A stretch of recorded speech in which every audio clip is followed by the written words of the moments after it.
First thing I want to do is kind of briefly talk about some of the expectations of what's going to happen for the next few months. The bulk of the work during those months are going to be done at the subcommittee level. So most of the work, substantive work, I'm hoping, just like any committee, will be done in the subcommittees. I can only expect that we as a committee will meet probably 2 or 3 more times prior to when it is that the subcommittees would report the redistricting bills to us. So this committee will not be meeting on a regular basis throughout the committee process, but the subcommittees will. So over the next few months, I would encourage each of you to pay close attention to what is going on in all the subcommittees. Regardless of whether you serve on one of the subcommittees, we as a group will have to be very critical of the work and the product that comes before us. We are going to have to answer questions like, do the maps pass and meet the requirements of the Federal Voting Rights Act?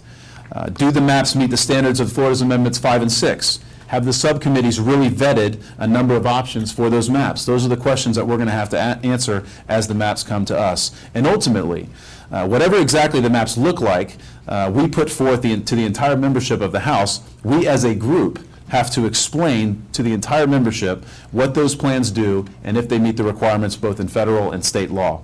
So just a quick history lesson that we've all heard before, but I think it's worth saying again. How did we get here today?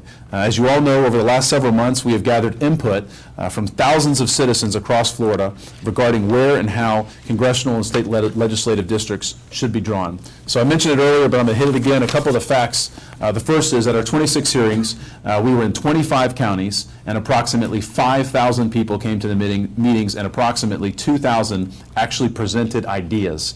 That is historic. To date, we are in receipt of 64 partial or complete maps from the public. 10 years ago, just for comparison, the legislature only received 4 maps. We've had 64 today. We are also in receipt of more than 200 additional unique suggestions for maps that came to us from social media, emails, letters, faxes. We even got one in a postcard. So we've gotten a lot of feedback that way as well.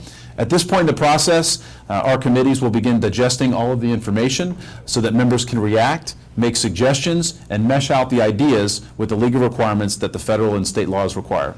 Based on this public input, each subcommittee will have more than enough information to prepare committee proposals in addition to any individual member bills that may be offered.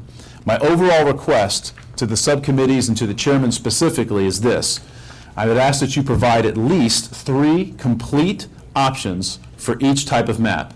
Now what that means is that you would send this committee 3 congressional maps, at least 3 Senate maps, and at least 3 options for a state house map.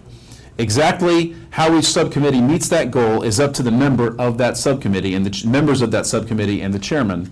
But my suggestion would be that you consider 4, 5, 6, or even more complete maps and make it a combination of either member bills or committee bills.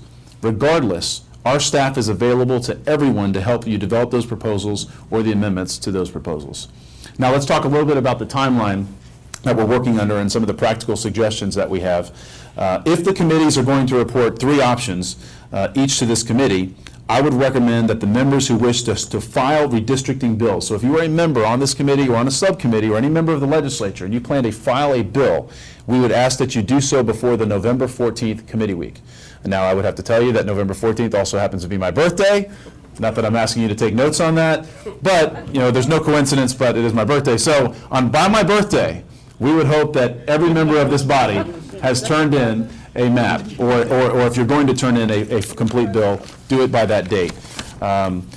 We say this also because it is expected that the subcommittee's workshop on redistricting maps, so that any redistricting maps that can get voted on have time to mature and allow members to look at those bills and really understand them before they're asked to take a vote. So in other words, it is preferred that the votes taken on maps reflect more than one committee meeting in which that map is discussed. So we would like to have those maps be out there for the public and for you to analyze very critically.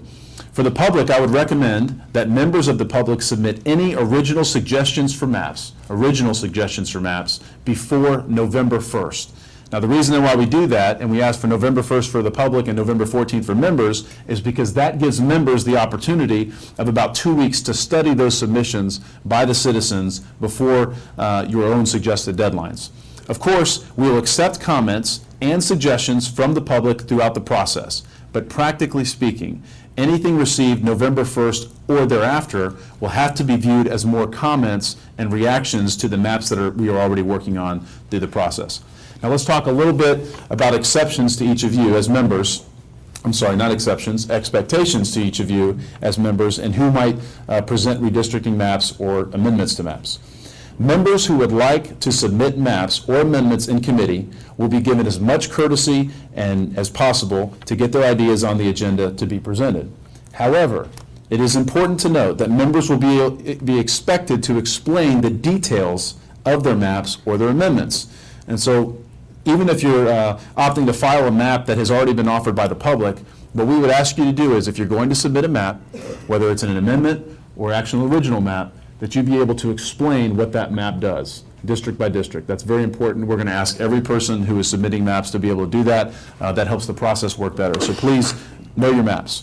Also, Representative Atkins, Eisenagel, Fresen, and Jones, since you are on this redistricting committee but you're not on a subcommittee, I would ask that you attend a mix of the subcommittee meetings so that when the redistricting committee meets, those 2 or 3 times prior to receiving maps, you will be able to report to this committee your observations of the big picture issues that the redistricting committee should be prepared to address when it receives those maps from the subcommittees.